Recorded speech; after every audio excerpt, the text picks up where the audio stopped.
ನಮಸ್ಕಾರ ವೀಕ್ಷಕರೇ, ಇದು ಸತ್ಯ.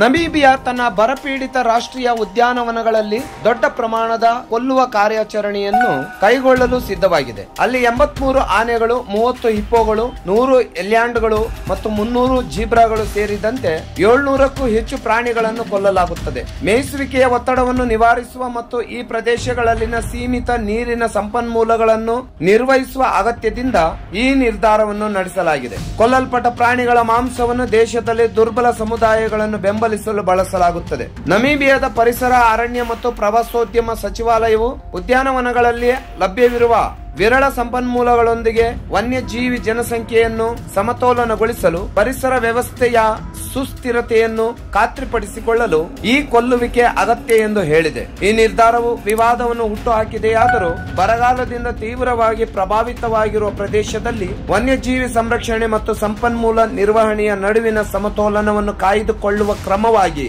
ಇದು ಕಂಡುಬರುತ್ತದೆ.